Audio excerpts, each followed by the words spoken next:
Yeah, we say in other words, we tend to think of some sorts of movement, either growth related और not. क्या देखेंगे कि क्या उनमें movement हो रहा है कि नहीं, ग्रोथ हो रहा है कि नहीं हो रहा है। तो ये जो क्राइटेरिया दिया गया है कि ये लिविंग और नॉन लिविंग को करेक्टराइज करने का, उनको रिकॉग्नाइज करने का, पहचानने का कि क्या लाइफ प्रोसेस, कौन कौन से लाइफ प्रोसेस हैं जिनके थ्रू हम ये डिफ्रेंशिएट कर सकते हैं कि ये लिविंग है कि वो नॉन लिविंग है। The common evidence of being alive, but a plant that is not visible growing is still alive, and some animals can breathe without visible movement. So, using visible movements as the defining characteristics of life is not enough। मतलब क्या कह रहा है कि visual movement जो हमको दिख रहा है वही इनफ नहीं है किसी लिविंग या नॉन लिविंग को करेक्टराइज करने में। बहुत से ऐसे करेक्टर्स होते हैं जो नॉन विजुलाइबल हैं, जो हमको दिखाई नहीं देते हैं, लेकिन वो लिविंग के करेक्टर्स हैं। movements over every small scale will be invisible to the naked eyes. Movements of molecules, for example, in this visible molecular movement necessary for life.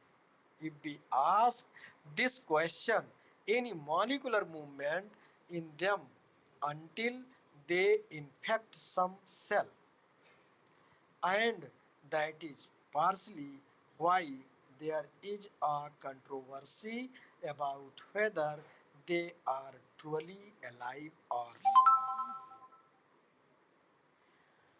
Why are molecular movement needed for life? देखिए यहाँ पे दिया गया कि molecular movement क्यों जरूरी है life के लिए।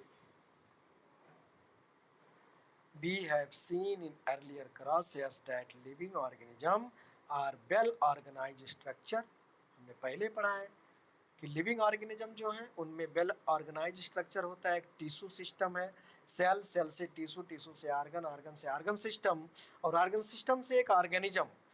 डिवीजन ऑफ लेबर, यूनिसेलुलर से multicellular, specific body features है। Because of the effects of the environment, the tissue have cells, cells have smaller components in them. This organized order nature of living structure is very likely to keep breaking down over time. If order break down, the organism will no longer be alive। कह रहा है कि अगर ये order break down हो जाए, क्रम change टूट जाए, तो ज़्यादा समय तक जो है ऑर्गेनिज्म जिंदा नहीं रहेगा। So living creature must keep repairing and maintaining their structure. इसलिए जो लिविंग क्रिएचर है उनमें क्या होता है, रिपेयरिंग और मेंटेनेंस चलता रहता है, जबकि नॉन लिविंग में ऐसा नहीं है। माँ भाई स्टोन पत्थर पड़ा हुआ है, नहीं। तो living structure must keep repairing and maintaining their structure since all these structures are made up of molecules. कोई भी चीज है मॉलिक्यूल से बना है, एटम से बना है। They must move molecules around all them time. What are the maintenance process in living organism? ये क्वेश्चन आपके लिए है, लेट अस एक्सप्लोर करें क्या है वो मेंटेनेंस प्रोसेस जो एक लिविंग ऑर्गेनिज्म में क्या होता रहता है मेंटेनेंस। तो हमारे बॉडी में क्या होता है, मेटाबॉलिज्म, मेटाबॉलिज्म रिएक्शंस होते रहते हैं, ऊपापचयी, ऑक्सीडेशन एंड रिडक्शन। आप केमिस्ट्री में पढ़ोगे। कुछ चीजें बन रही हैं तो कुछ चीजें ब्रेक हो रही हैं, टूट रही हैं। तो breaking down means oxidation and joining, जिसको हम कहते हैं रिडक्शन। ठीक, जैसे फोटोसिंथेसिस क्या है, फोटोसिंथेसिस जो प्रोसेस है, ये लिविंग प्रोसेस है प्लांट्स में, ये रिडक्शन प्रोसेस है, एनाबोलिज्म बोलते हैं इसको हम। और ब्रीथिंग, रेस्पिरेशन जो ऑक्सीडेशन प्रोसेस है, ये कैटाबोलिज्म कहलाता है, क्योंकि इसमें एनर्जी रिलीज होती है, फूड का ब्रेकडाउन हो रहा है। और ऐसे सभी प्रोसेसों को मिला दिया जाए तो उसको हम बोलते हैं मेटाबॉलिज्म। तो ये लिविंग में चलते रहते हैं। तो सबसे जरूरी है कि मेटाबॉलिज्म, एक लाइफ लिविंग का करेक्टरिस्टिक्स मेन क्या है? मेटाबॉलिज्म रिएक्शंस होना चाहिए। अब आपका नेक्स्ट हेडिंग है what are life process. Life process क्या है? The maintenance function of living organism must go on even when they are not doing anything particular. Maintenance function जो मरम्मत का कार्य होता रहता है बॉडी में, must go even when they are not doing anything particular. जैसे कहते हैं ना, हम रेस्टिंग पोजीशन में होते हैं, कुछ नहीं करते, ना खाते ना पीते ना वर्क करते हैं, तो क्या हमारे बॉडी में वर्क नहीं होता है? हमारे बॉडी में भी लाइफ प्रोसेस के लिए एनर्जी चाहिए और चलता रहता है, लेकिन एनर्जी उस समय कम चाहिए क्योंकि कोई हम ऐसा विगोरस फंक्शन नहीं करते होते हैं। Even when we are just sitting in, ध्यान दीजिए, इन अगले पेज पर, sitting in class even if we are just asleep. Book के पॉइंट को आप अच्छे से देखते रहिएगा और अंडरलाइन उसको, कि जब हम सोते हैं this maintenance job has to go on, उस समय भी ये मेंटेनेंस वर्क चलता रहता है। The process which to perform this maintenance job are life process. मतलब ये सारे प्रोसेस, वो प्रक्रिया एक साथ मिलकर के जो मेंटेनेंस जॉब, मतलब एक मेंटेनेंस शरीर के अंदर जो वर्क है उनको करती रहती हैं, उसको हम बोलते हैं लाइफ प्रोसेस। आप यश चांद या अदर बुक जो रखे होंगे अगर रेफरेंस बुक, तो उसमें साफ साफ हेडिंग ब्लैक वर्ड में दी गई होंगी। ये तो एनसीईआरटी है, तो यश चांद भी है, ज़्यादातर तो हम तो उसी से पढ़ाते थे, लेकिन ठीक है एनसीईआरटी से ही आप लोग सबके पास है ये, लेकिन आप रेफरेंस भी रखिए अच्छे से कुछ और चीज़ों को सीखने के लिए। Since these maintenance process are needed to prevent damage and break down, energy is needed for them. इन सब चीज़ों के लिए क्या चाहिए हमें? हेलो, हेलो,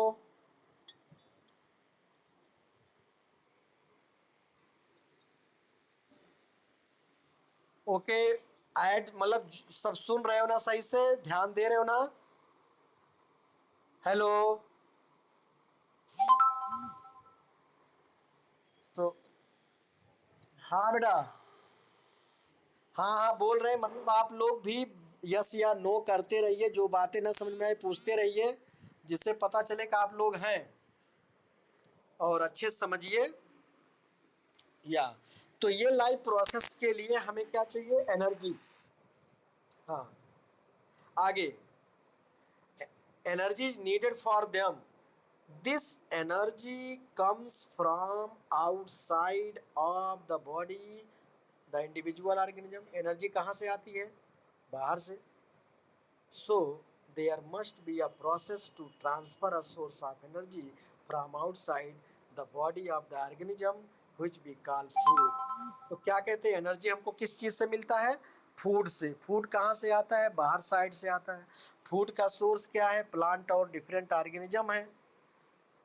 आप फूड चेन जान रहे हैं कि प्लांट प्रोड्यूसर है, बाकी सब कंज्यूमर है, एक दूसरे पर डिपेंड है सब।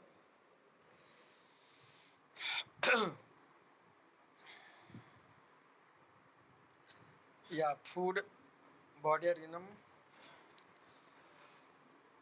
So there must be a process to transfer source food to the inside.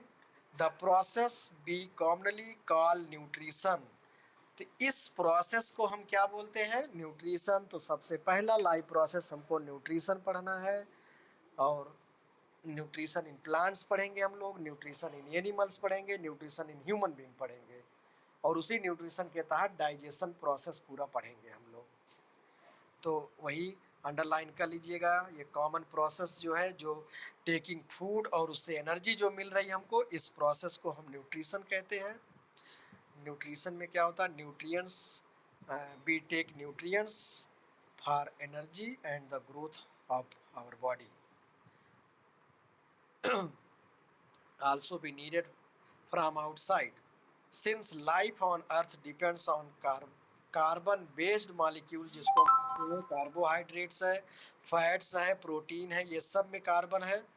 Depending on the complexity of these carbon sources, different organism can then use different kinds of nutritional processes. और चूंकि ये complex system है, इसीलिए अलग अलग तरह के organism अलग अलग ढंग से अपना न्यूट्रिशन करते हैं।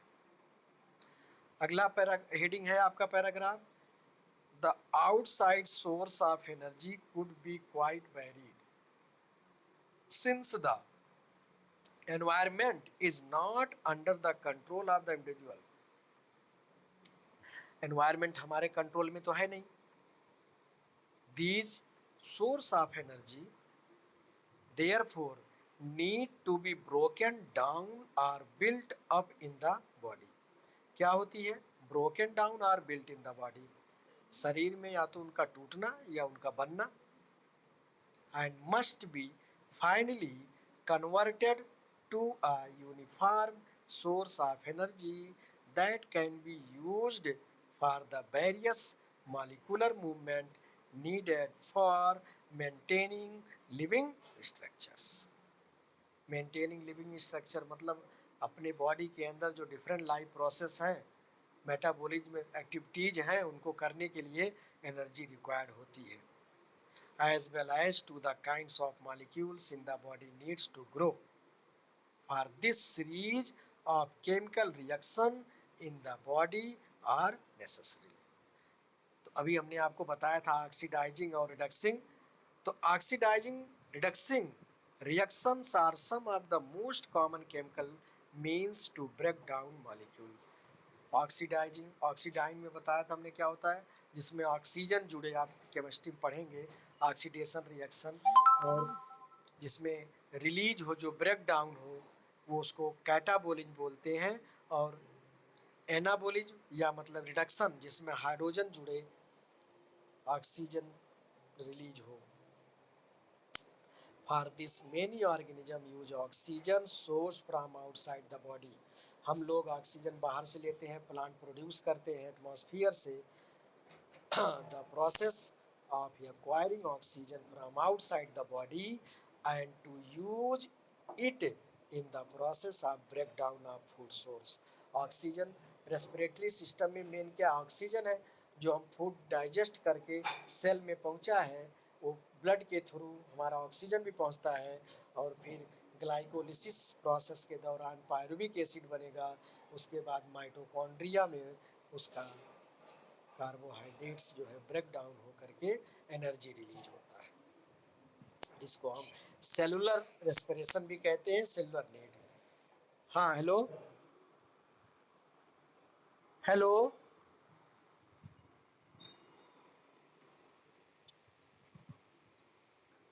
मेटाबॉलिज्म मीन्स रिएक्स मतलब कम्बिनेशन, कंबाइन मतलब एनाबोलिज्म और कैटाबोलिज्म दोनों को मिला करके हम मेटाबॉलिज्म हिंदी में बोलते हैं उपापचयी।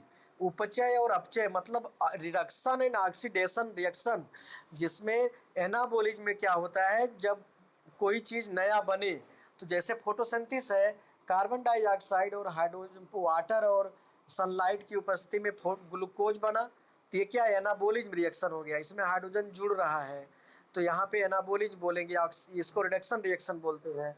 और जबकि रेस्पिरेशन में क्या होता है, ये ऑक्सीडेशन रिएक्शन है, ये कैटाबोलिज्म है, जिसमें ब्रेक डाउन हो रहा है ऑक्सीजन के प्रेजेंस में, हमारा फूड ग्लूकोज विद ऑक्सीजन होके एनर्जी और कार्बन डाइऑक्साइड रिलीज हो रही है, यहाँ ब्रेक डाउन हो रहा फूड का।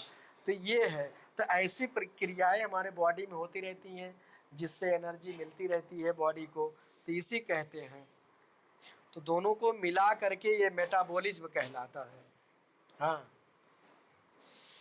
अगला पैराग्राफ आप देखेंगे, in the case of single celled organism, जैसे अमीबा है, पैरामीशियम है, प्रोटोजोआ पूरा मान लीजिए single cell, no specific organ for taking food, कोई भी ऑर्गन उनमें ऐसा नहीं, हमारी तरह नहीं है पूरा डाइजेस्टिव सिस्टम है, माउस से लेकर के एनस तक सब कुछ ऐसा नहीं होता है, और कोई रेस्पिरेटरी सिस्टम नहीं है, कोई जो है सर्कुलेटरी सिस्टम नहीं, लेकिन सारे प्रोसेस उसमें भी होता है।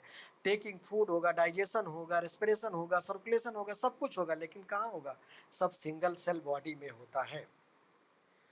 गैसियस एक्सचेंज और रिमूवल ऑफ वेस्टेज डिफ्यूजन के थ्रू फूड फूड बाइक्यूल्स के रूप में आएगा, सूडोपोडिया उसको अंदर लाएंगे, फिर डाइजेस्ट होगा, फिर वेस्ट बाइक्यूल्स कॉन्ट्रैक्टाइल बाइक्यूल के रूप में बाहर निकल जाएगा। तो ये सब है needed because the entire surface of the organism is in contact with the environment, क्योंकि पूरा उनका जो है नेचर के कांटेक्ट में रहता पर्यावरण के। The body design become more complex, किसमें कह रहा है, but what happen when the body size of organism increase, जैसे मल्टी सेलुलर में हम लोगों में हमारी बॉडी क्या होती है, कॉम्प्लेक्स होती है, जटिल होती है, सो मेनी ऑर्गन्स है, ऑर्गन सिस्टम है। यहाँ एक सेल की तरह नहीं, ऐसा है एक सारा प्रोसेस जो एक साथ हो सकता है। In multicellular organism all the cells may not be direct contact with the surrounding environment, सभी ऑर्गन जो है हमारे एनवायरमेंट के डायरेक्ट संपर्क में नहीं है, वो बॉडी के अंदर कैविटी के अंदर है। The simple diffusion will not meet the requirement, और इस तरह से जो डिफ्यूजन प्रोसेस है हायर कंसंट्रेशन से टू लो कंसंट्रेशन, ये हम लोगों में संभव नहीं है।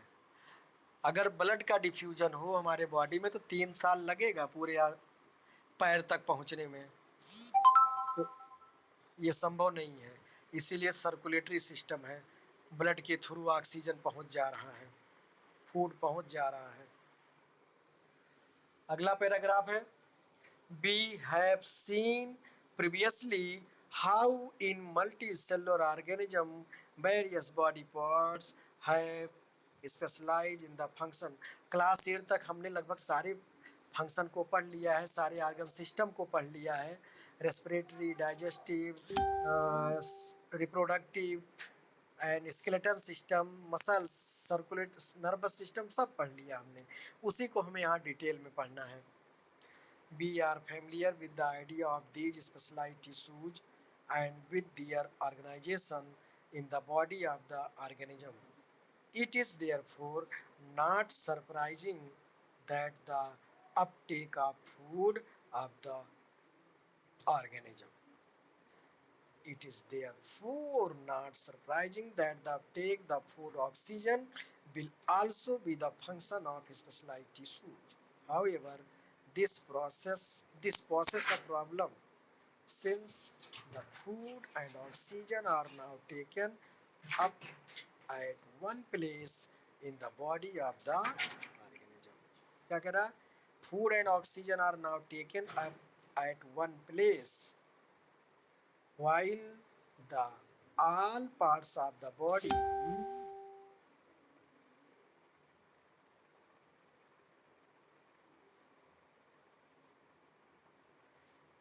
कहाँ पे थे हम, require environment is if the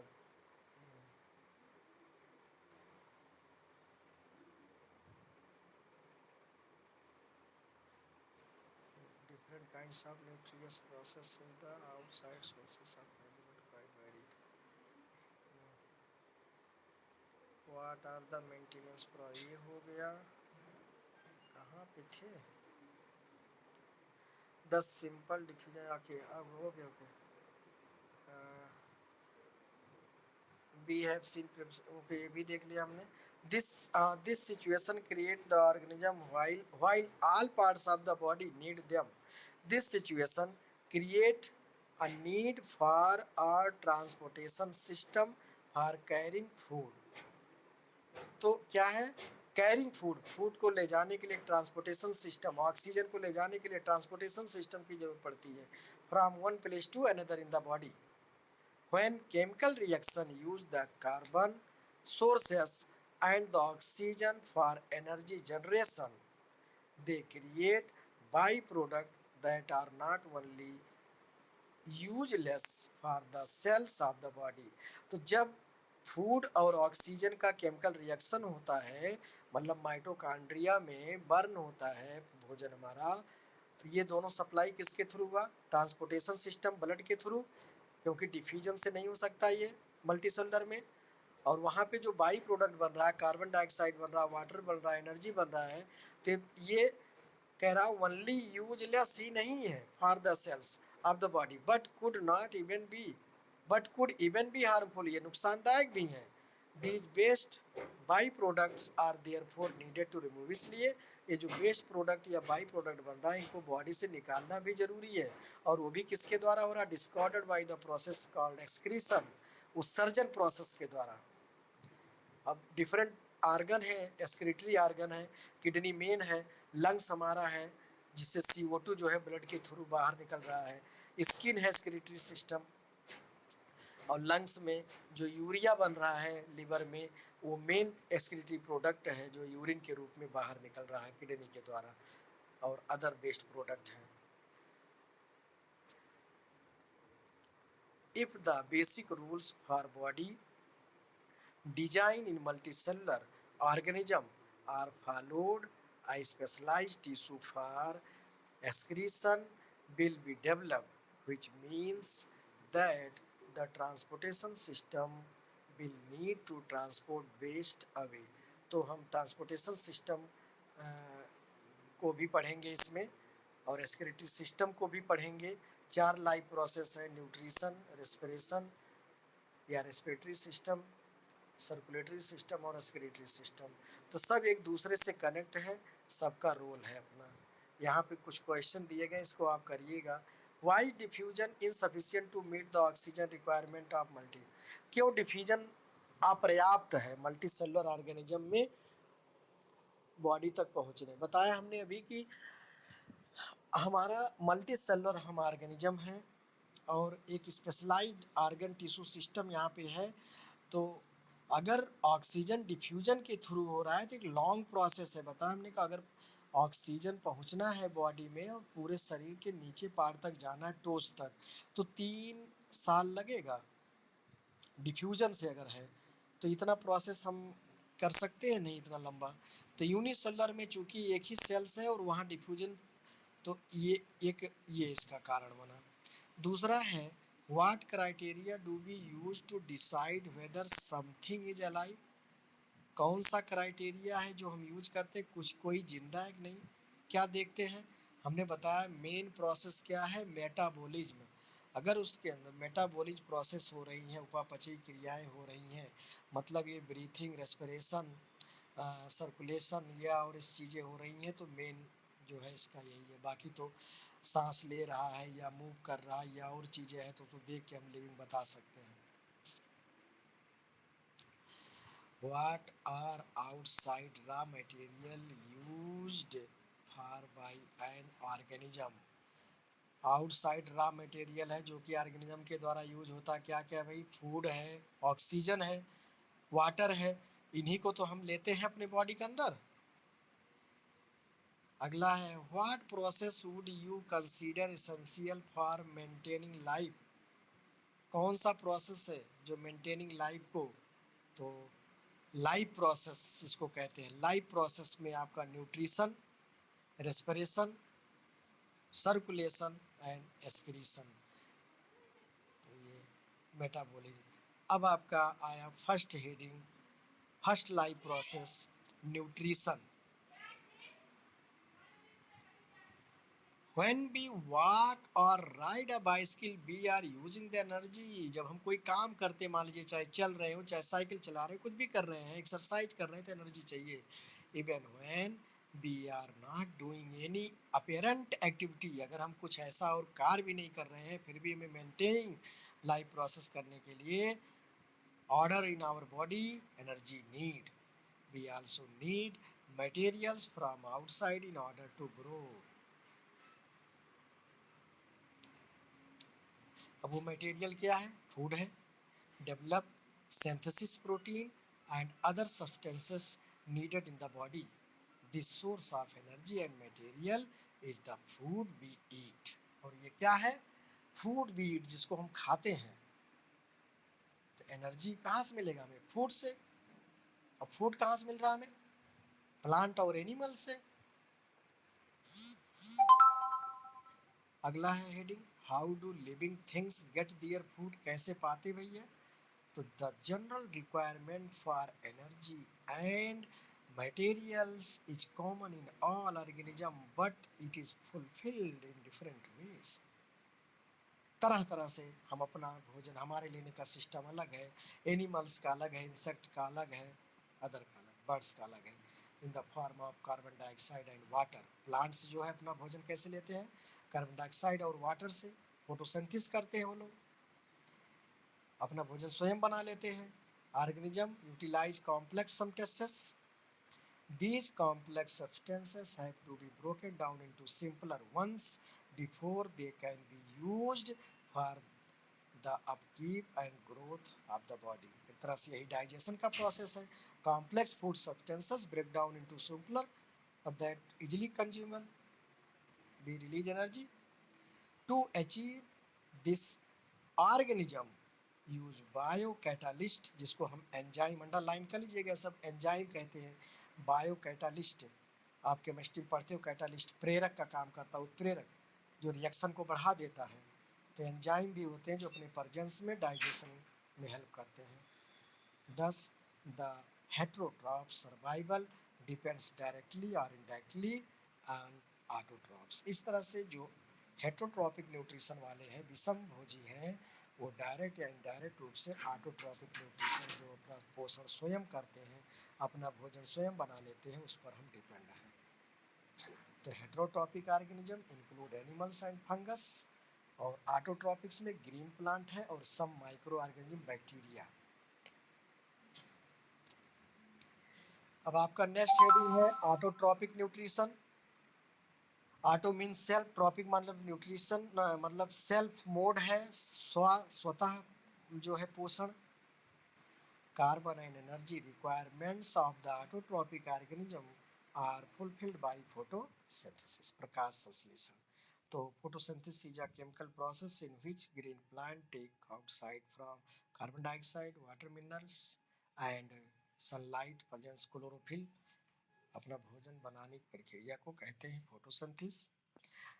तो it is the process by which autotrophs take in substances from the outside and convert them into stored form of energy.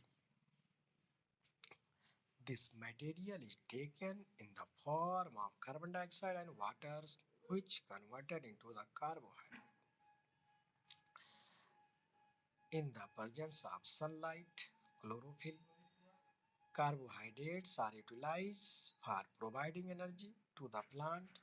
और जो स्टोर होता है पहले, जैसे ग्लूकोज जैसे कहते नहीं, फास्फोलिपिड बनता है सबसे पहले, उसके बाद वो स्टोर होता है स्टार्च के रूप में, और हम लोग फिर वही कंज्यूम करते हैं. Which are not used immediately are stored in the form of starch, जो तुरंत कंज्यूम नहीं हो पाता है और वो स्टार्च के रूप में स्टोर हो जाता है. विच serves as the internal energy reserve to be used as and when required by the plant. The somewhat similar situation is seen in us, where some of the energy derived from the food we eat is stored in our body in the form of glycogen. और इस तरह से ऐसे ही हमारे body में जब हम लोग स्टार्च को लेते हैं और डाइजेस्ट करते हैं, तो कुछ भोजन जो है हमारे बॉडी में भी तुरंत एनर्जी के रूप में नहीं उसका कंज्यूम हो जाता है. वो फूड जो है ग्लूकोज से ग्लाइकोजन के रूप में लीवर में स्टोर होता है, बाद में वही पुनः ग्लूकोज के रूप में हम करते रहते हैं. तो ये है डायग्राम लीव्स का, उसके इंटरनल स्ट्रक्चर्स है, और फिर यहाँ पे फोटोसिंथेसिस का प्रोसेस दिया गया है. 6CO2 plus 12H2O, chlorophyll, sunlight. अब यहाँ सनलाइट का देखिए मेन यूज क्या है. सनलाइट जो है ये फोटोलिसिस प्रोसेस बोलते हैं. वाटर से ऑक्सीजन और हाइड्रोजन के मॉलिक्यूल टूटते हैं, और जो ऑक्सीजन रिलीज होता है वो CO2 से ना होकर के पानी के वाटर के मॉलिक्यूल से ऑक्सीजन रिलीज होता है फोटोसिंथेसिस के दौरान. तो इस प्रोसेस को फोटोलिसिस या हाइड्रोलिसिस कहते हैं. और फिर वो हाइड्रोजन जो है वो CO2 के साथ मिक्स होकर के कार्बन डाइऑक्साइड बनाने में हेल्प करता है.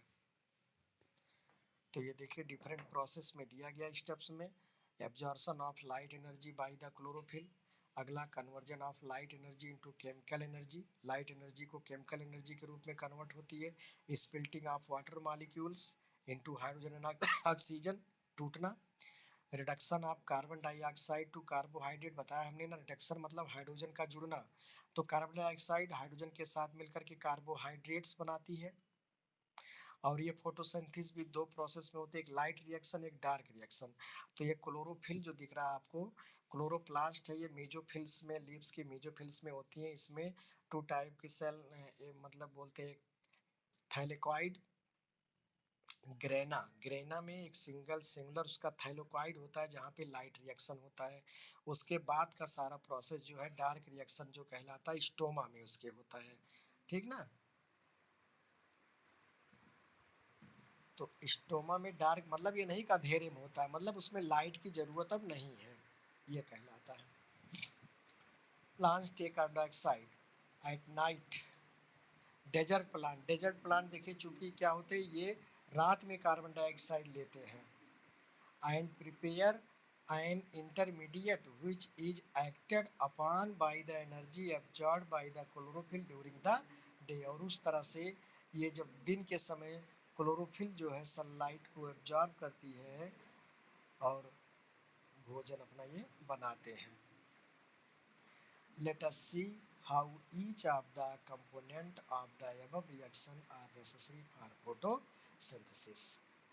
If you carefully observe a cross section of a leaf under a microscope, वही दिखाया गया कैसे कैसे यहाँ दिखाया गया, मिडरिब है, लेमिना है, लीफ ब्लेड है, वेन है, फ्लोएम, जाइलम, वैस्कुलर टिश्यू है, बैक्सी क्यूटिकल है, अपर एपिडर्मिस है, और जब क्लोरोप्लास्ट है, एयर स्पेसेस है, गॉड सेल्स हैं, ये आपका। और ये एक्टिविटी दी गई है बुक में, अच्छे से पढ़िएगा। तो आज का ये पॉइंट आपका क्लास यहीं तक है। आप अच्छे से इसको समझिए, नोट्स बनाइए हेडिंग वाइज, डायग्राम सहित। और एक्स्ट्रा बुक से भी आप रेफरेंस बुक रखिए, उससे भी करें। और जो बातें अगर नहीं समझ में आई उसको मुझसे पूछिए और तैयारी कीजिए। हेलो, हेलो बेटा।